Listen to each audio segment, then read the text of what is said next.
అయితే ఇంకో విషయం ఏంటంటే ఆలోపేషియా అనేది చాలా మందికి ఉంటుంది. అంటే అక్కడక్కడ వాళ్ళకి హెయిర్ ఎలోపేషియా ఏరేటా అంటామండి.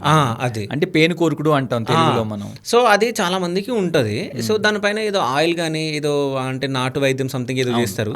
అది చేయంగానే హెయిర్ వస్తుంది. అంటే ఎలా వస్తుంది హెయిర్ అసలు? అంటే ఎలోపేషియా ఏరియేటా అనేది ఒక ఆటో ఇమ్యూన్ కండిషన్ అండి. ఓకే. అక్కడ ఉన్న స్కిన్లో ఏంటంటే ఆ ఇమ్యూనిటీ దాని వల్ల ఏంటంటే అక్కడ ఉన్న హెయిర్ ఫాలికల్స్ అన్ని ఊడిపోయి పడిపోతాయి.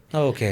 దానికి ఏంటంటే మన మోడర్న్ మెడిసిన్లో దానికి ఉన్న ఒకే ఒక ట్రీట్మెంట్ ఏంటంటే స్టెరాయిడ్ ఇంజెక్షన్ ఇవ్వటం అక్కడ. ఓకే. ఆ స్టెరాయిడ్ ఇంజెక్షన్ ఇవ్వటం వల్ల ఆ డ్యామేజ్ ఆగిపోయి మళ్ళీ జుట్టు పెరుగుతుంది. ఓకే. పెరుగుతూ ఉంటుంది, ఊడిపోతూ ఉంటుంది. స్టెరాయిడ్ ఇంజెక్షన్లు ఇవన్నీ ఒక ప్రొలాంగ్ ట్రీట్మెంట్. ఓకే.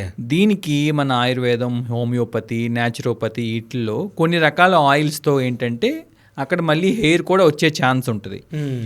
సో దీనికి ఆయిల్స్తో వాటితో మెడికేటెడ్ ఆయిల్స్ అలోపతి, న్యాచురోపతిలో దీనికి కొంచెం ట్రీట్మెంట్ ఉంది.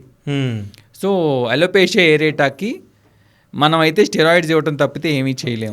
న్యాచురోపతి, హోమియోపతి, ఆయుర్వేదిక్లో కొన్ని రకాల ప్రోవెన్ ట్రీట్మెంట్స్ ఉన్నాయి.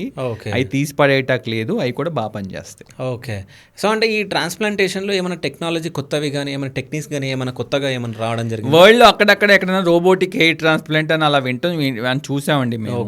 ఏదో వీడియోస్లో అట్లా చూడటమే తప్పితే నాకు తెలిసిన వాళ్ళు కానీ మా ప్రొఫెసర్స్ కానీ మేము నేర్చుకున్న దగ్గర కానీ మాకు ఎక్కడ చేసినట్టయితే ఎక్కడ తెలీదు.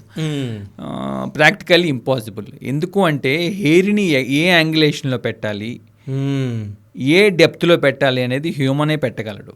ఎందుకు అంటే ఇప్పుడు హెయిర్ ఏదో తీసాము టకటకా పెట్టేసుకుంటే వెళ్ళిపోయాం అనుకోండి, అన్నీ ఇలా పెరుగుతాయి. ముళ్ళపందికి ఉన్నట్టు ఇలా వారికిపోయిన అపిరెన్స్ వస్తుంది, అసహ్యంగా ఉంటుంది. హెయిర్ ఎవరన్నా ఇండియన్స్ మీరున్నారు, మీరు ఎట్లా కోమ్ చేస్తారు హెయిర్? ఇట్లా చేస్తాం.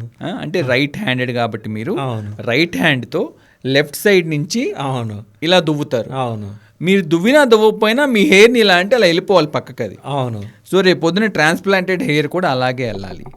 అంటే యాంగిలేషన్ ఈజ్ వెరీ ఇంపార్టెంట్. మనం ఏ యాంగిల్లో పెడుతున్నాం, ఏ డైరెక్షన్లో పెడుతున్నాం, ఎన్ని పెడుతున్నాం.